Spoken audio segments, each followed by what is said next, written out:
এক রাতে মদিনা নগরীতে হযরত ওমর রাদিয়াল্লাহু তাআলা আনহু টহল দিচ্ছিলেন। তিনি দূরে দূরে গিয়ে ঘুরে দেখছিলেন কোথাও কেউ ক্ষুধার্ত বা কষ্টে আছে কিনা।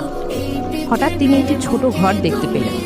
ভেতর থেকে শিশুদের কান্নার শব্দ আসছিল। তিনি দরজায় কণ্ঠ দিলেন, আসসালামু আলাইকুম। বেটি শিশুরা কাঁদছে কেন? নারীটি ক্লান্ত কণ্ঠে উত্তর দিল, ঘরে খাওয়ার কিছু নেই, আমি শুধু পানি ফুটাচ্ছি, যাতে বাচ্চারা ভাবে খাবার রান্না হচ্ছে আর তারা ঘুমিয়ে পড়ে। এই কথা হযরত ওমর রাদিয়াল্লাহু তাআলা আনহুর হৃদয়ে গভীরভাবে আঘাত করল। তিনি জিজ্ঞেস করলেন, তুমি আমিরুল মুমিনিনকে কেন জানাওনি? নারীটি বললেন, যদি তিনি নিজের দায়িত্ব পালন করতেন তাহলে আমার বলারই বা দরকার হতো কেন? এই কথায় হযরত ওমর রাদিয়াল্লাহু তাআলা আনহু আরও ব্যথিত হলেন। তিনি সঙ্গে সঙ্গে বাইতুল মালে গেলেন। এক বস্তা আটা, ঘি এবং কিছু